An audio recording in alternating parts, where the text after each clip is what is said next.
Ever wondered why buying that shiny new car didn't make you as happy as you thought? Turns out, happiness might just be more slippery than a bar of soap in a bathtub. Let's talk about something called the hedonic treadmill.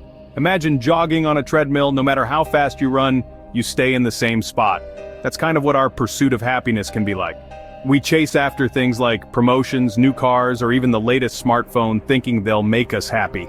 But once we get them, the joy fades and we're back to where we started. Take Larry, for example.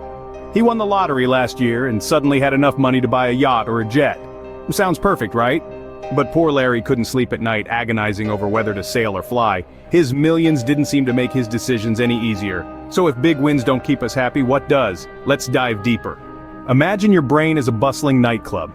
At the center of the action, you've got neurotransmitters, the life of the party.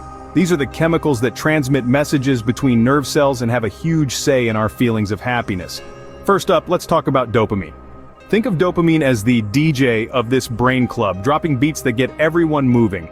It's the reward chemical, released when we achieve something we find worthwhile, whether it's nailing a presentation or finally beating that level on your favorite video game.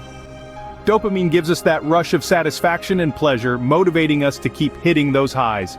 Next we have serotonin. This mood stabilizer is like the club's lighting technician, setting the right ambiance. Low levels of serotonin, the club feels off, maybe a little gloomy. But when it's flowing, everything is brighter, and our mood is balanced, helping us to feel calmer and more focused. And let's not forget about oxytocin, the love hormone. This one is like the bouncer who decides who gets VIP treatment.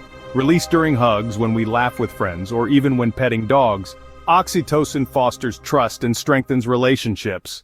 It's like getting a backstage pass to emotional closeness, but it's not just chemicals swirling in our brains that dictate our happiness. Let's see what else is in play. Imagine every time you pet a puppy, a small burst of happiness explodes in your brain. It sounds rather magical, doesn't it? Well, it's not just fantasy, it's a delightful reality backed by science.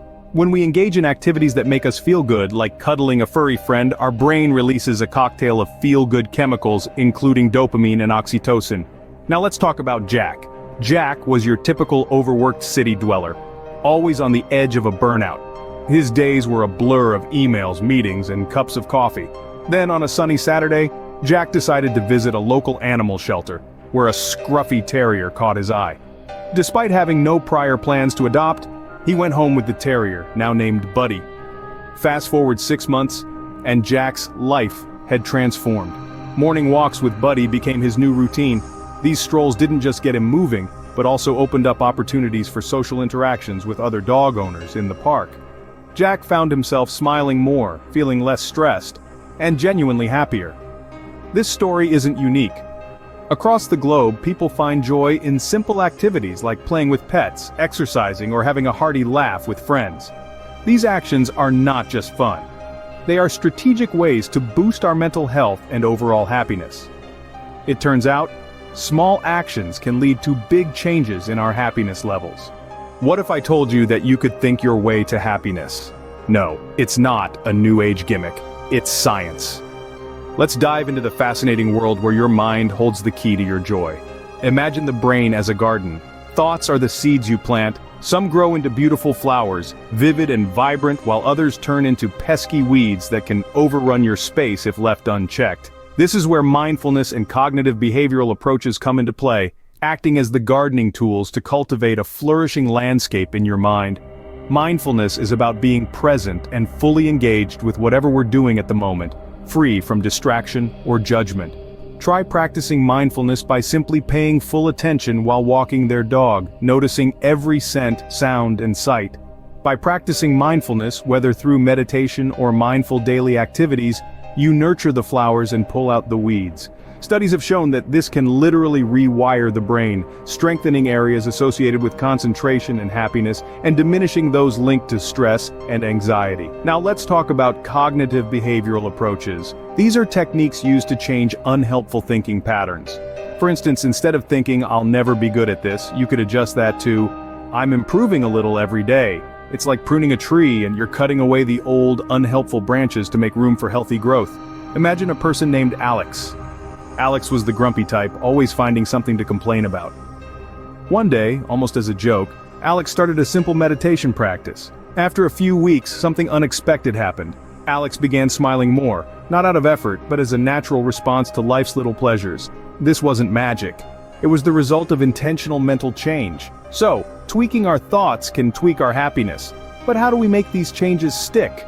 To ensure these new patterns take root, it involves regular practice and a touch of patience. Just like a garden, the mind needs consistent care and attention.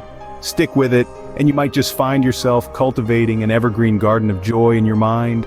You train your muscles at the gym, so why not your happiness? Imagine this. You decide to start your day by smiling at everyone you pass on the street. Sounds simple, right? Well, for Jim it was a bit of an adventure. On his first try, he flashed his biggest grin at a passerby who quickened their pace, clearly suspecting Jim wanted something more than to just share some joy. But by the fifth smile, Jim had perfected the art of a non-creepy, genuinely warm smile. And guess what? People started smiling back. This little scenario isn't just about the misadventures of smiling at strangers, it's about the muscle of happiness. Like any good workout, training for happiness can start with some simple exercises. First up, let's talk gratitude. Now I know what you're thinking. Not another lecture about keeping a gratitude journal. But hear me out. What if you turned it into a game? Every day, challenge yourself to find 3 new things you're thankful for. They can be as monumental as a promotion or as mundane as appreciating the way your coffee smells in the morning. No need to write a full-length emotion-filled diary, just a 1-sentence journal is enough. This isn't just feel-good fluff, it's backed by science. Gratitude rewires your brain to focus on the positive, setting you on a direct path to the land of contentment. Every day is not a good day, but there is some good in every day. Next, sprinkle some random acts of kindness into your routine. Buy someone a coffee, compliment a coworker, or send an unexpected note of appreciation. These are the reps that build your empathy muscles and boost your mood. Remember that kindness is the rent we must pay for the space we occupy on this planet.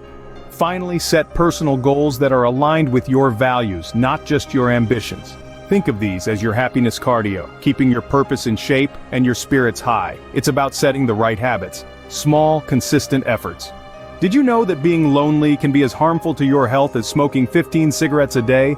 Time to butt out loneliness. Now, let's dive into the warm, fuzzy world of social connections and their undeniable impact on our happiness. It turns out, humans are social creatures. No, really, our brains are wired to connect. Those connections, they're not just nice to have, they're crucial. Imagine this. There's a person who loves books. Let's call him Bob. Bob's idea of a wild Friday night is diving into the latest sci-fi adventure, surrounded by his collection of classic novels.